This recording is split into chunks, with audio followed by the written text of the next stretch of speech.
Bonsoir et bienvenue à tous. Le sommaire de ce journal. Les informatiques est un enjeu central pour toutes les sociétés et entreprises. Les menaces sont multiples de nos jours. Comment s'en prémunir et sécuriser les données informatiques? On en parle. Les mauvaises odeurs corporelles, on en parle également dans ce journal. Des astuces et remèdes de grand-mère peuvent t'aider à éviter ce désagrément.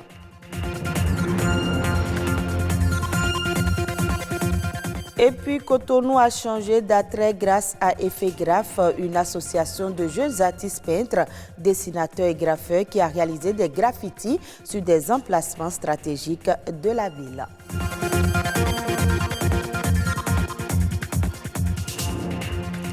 Merci de nous préférer pour vous informer. Le piratage est devenu un véritable problème aussi bien pour les particuliers que pour les entreprises et les institutions publiques. La prise de certaines mesures s'avère donc indispensable pour se protéger des pertes de données, d'où la nécessité de sécuriser les données informatiques. Comment sécuriser alors ces données informatiques? La réponse dans ce reportage signé Actu Window. Les chevaux de Troie, eux, c'est comme une antenne que le pirate, il place sur votre ordinateur.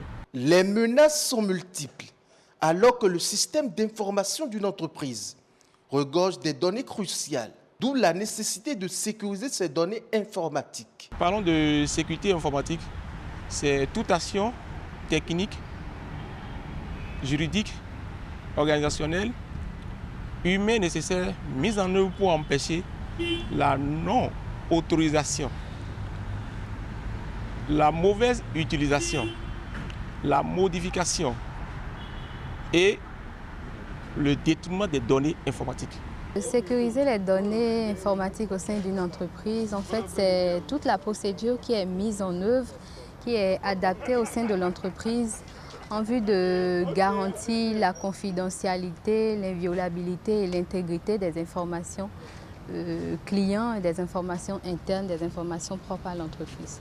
Un pirate peut chercher à s'engouffrer dans un de ces points d'accès afin de toucher l'essentiel du système d'information. Il convient alors de protéger les données sensibles à l'aide de différentes solutions techniques. Le pirate, son but, ce n'est pas normalement de gagner. Son but, c'est de défier le système mis en place. À chaque fois que vous installez un Windows, le pare-feu est intégré. Vous allez juste à l'activer, le mettre à jour et puis aller acheter l'antivirus. Les données qui concernent notre structure, notre entreprise, on peut toutefois les sauvegarder sur un serveur, on peut les conserver et même en cas de perte, toute l'entreprise peut un jour prendre feu, tout peut partir. Il est alors évident que sécuriser ces données informatiques est un enjeu central.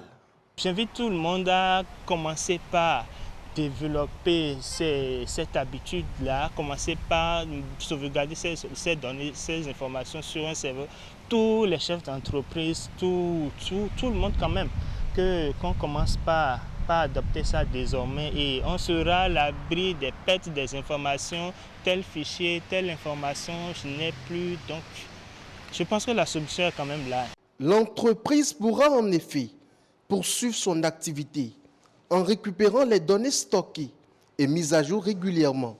Mais il importe aussi que ces sauvegardes soient stockées à l'extérieur de l'entreprise pour ne pas être décryptées en cas d'attaque. Chaque être humain ayant atteint la puberté fabrique des substances grâce aux glandes sudoripares qui libèrent une odeur lorsqu'elles entrent en contact avec les bactéries de la peau. Quand elle devient trop forte, elle peut faire fuir ceux qui nous entourent. Si les déodorants ont la côte, certains remèdes de grand-mère peuvent également nous aider à éliminer les bactéries de la peau responsables des mauvaises odeurs. Pélagie Asukoro, esthéticienne, nous donne plus de précisions. Les mauvaises odeurs peuvent être causées par beaucoup de choses comme le travail, d'accord. Ça peut être causé par ce que nous portons. Ça peut être également causé par l'hygiène corporelle habituelle. Lorsque vous êtes au bureau et que vous constatez que vous dégagez déjà, vous avez la chance de sentir vous-même que vous dégagez déjà ces mauvaises odeurs, vous pouvez avoir dans votre petit sac soit des déodorants anti-odeur.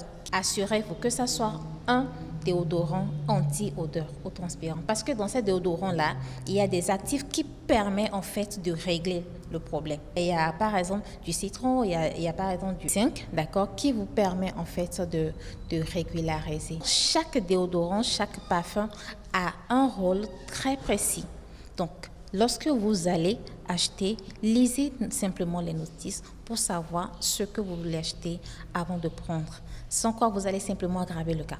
Si vous optez pour les astuces bio, naturelles, il faut d'abord connaître votre type de peau. Si vous ne connaissez pas votre type de peau, vous risquez d'agresser, soit d'endommager votre peau. Si je prends par exemple du citron, d'accord, je peux l'appliquer avant d'aller me doucher, je laisse agir 5 minutes et puis je vais me laver ensuite. Ou soit je peux utiliser soit du bicarbonate avec de l'eau que j'applique soigneusement avant d'aller se doucher. Il y a des gens qui ont l'habitude d'utiliser du citron mélangé avec du bicarbonate. Ça devient un peu plus fort. Donc, si vous ne connaissez pas votre type de peau, ça va aggraver, bien ça va créer autre problème pour votre peau, pour votre corps. L'autre chose est de s'épiler régulièrement. Lorsque vous épilez, ça vous évite de la stagnation des bactéries. Et ça circule facilement et ça réduit déjà l'odeur. On remarque depuis quelque temps des graffitis sur un long mur d'environ 1 km du carrefour Blue Zone de Zogo jusqu'à l'extrémité nord-est de la gare centrale de Cotonou. C'est l'œuvre d'Effet Graphe, une association de jeunes artistes, peintres, dessinateurs qui utilisent l'écriture murale comme canal pour s'exprimer en toute légalité. L'art du graffiti est en vogue et Cotonou s'est offert des frasques qui embellissent la ville capitale du Bénin. Plus de détails dans ce reportage.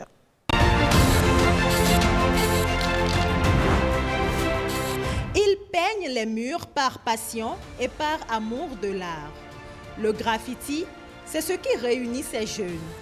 Parés de bombes de peinture, ils transforment ce mur d'1 kilomètre pour passer un message dans une ambiance festive. Alors le graffiti, ça sert à communiquer essentiellement, à passer des messages, à sensibiliser. Ça peut embellir un espace public comme un espace privé. En fait, c'est de l'art qui se met à la disposition des gens. Des fois, ça peut être juste la signature de l'artiste. Donc, une manière à l'artiste de vous dire qu'il est là, qu'il existe. Et aussi, ça peut être utilisé pour sensibiliser. Des messages qui varient d'un artiste à un autre. Ici, le thème choisi est Horizon 2050, un thème futuriste qui inspire un retour aux sources. Alors, derrière moi, on a une illustration et un lettrage combinés dont la signification est Kondo le requin. C'est un hommage que je rends en fait à Kondo le requin, le roi Béanzin, qui a farouchement défendu son peuple. Qu'il soit un art ou un acte de vandalisme, l'énigme n'est plus à élucider.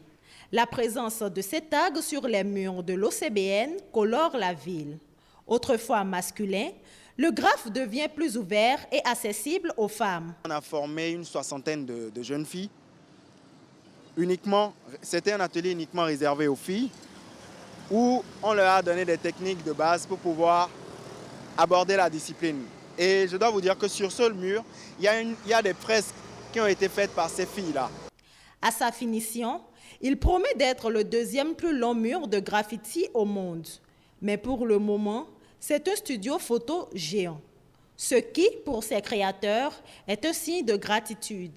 Moi, pour ma part, je suis content de voir les gens poser devant nos œuvres. Ça montre que le Béninois commence à s'intéresser à l'art. Et c'est carrément un plaisir pour moi de voir après les photos circuler sur les toiles et de voir le mur mettre en valeur par les Béninois, les jeunes Béninois. Voilà. Nous qui sommes pionniers du graphe sur place, nous avons un devoir. C'est de faire en sorte de devenir des exemples pour que d'autres personnes puissent embrasser la discipline. De la demande, il y en a déjà à voir toutes ces images qui abondent les réseaux sociaux et ces prestations dans les rues. L'association Effet Graph, composée de jeunes béninois, fait du graffiti un art d'avenir. Suivons à présent la compilation de l'actualité nationale en bref et en images présentée par Rodrigue Bavagbeto.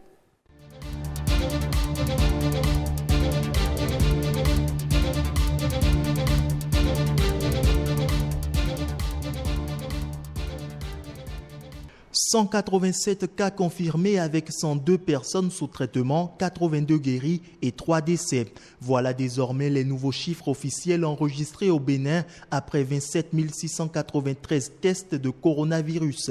Selon le rapport de situation du ministère de la Santé en matière de gestion de la Covid-19, à la date du 22 mai 2020, le pourcentage de sexe masculin atteint est de 54, 46% de femmes sont touchées et la tranche d'âge la plus fréquente est de 15 à 45 ans. Les cas symptomatiques avoisinent les 80,5% et au plan national, le taux de transmission locale a atteint 56,7%. Le département le plus touché est le littoral avec un taux de 5 pour 100 000 habitants. Suivent ensuite les départements de l'Atlantique et de l'Ouémé. Comment se déroule une fête de Ramadan en période de Covid-19 ? Eh bien, les places Idi sont totalement vides. Pas de prières grand public ni de mouvements grands commerciaux comme à l'accoutumée. Les maisons sont devenues des mosquées et lieux de prière avec des mesures barrières qui s'invitent pour la circonstance. Un Aïd el-Fitr inédit, voilà ce qu'ont vécu les fidèles musulmans ce 24 mai. Chose qui n'a pas empêché de célébrer la fête dans la joie comme recommandé par le Coran, même si certains sourires sont cachés par les masques anti-Covid-19. Reporté à cause de la pandémie du coronavirus, le prochain test de recrutement des aspirants au métier d'enseignant est prévu pour le samedi 13 juin prochain.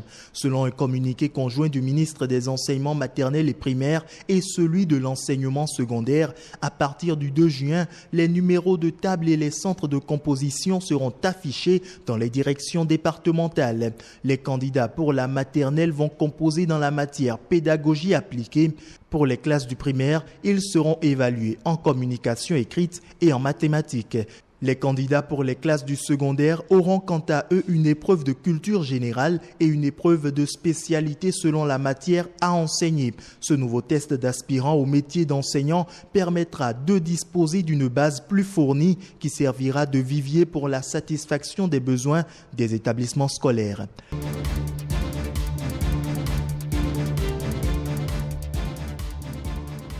À Madagascar, le gouvernement rejette un plan d'aide d'urgence au secteur privé. Ce plan de sauvetage a été rédigé conjointement ces 2 derniers mois par le ministère de l'Industrie, du Commerce et de l'Artisanat et les groupements du secteur privé. La nouvelle a été annoncée par le secteur privé lui-même. Aucune communication officielle n'a encore été faite par le gouvernement à ce sujet. L'une des mesures phares du plan de sauvetage était d'offrir une indemnité aux salariés actuellement au chômage technique et qui ne perçoit plus aucun revenu. Depuis le début de la pandémie, le secteur privé a obtenu le report de la plupart des échéances fiscales. Une mesure saluée mais bien en deçà des besoins actuels. Les confédérations professionnelles du secteur privé ont promis se battre pour faire intégrer un volet social au plan global d'urgence qui devrait être présenté cette fin de semaine par le gouvernement. Et ce sera tout pour ce journal. Merci de nous avoir suivis.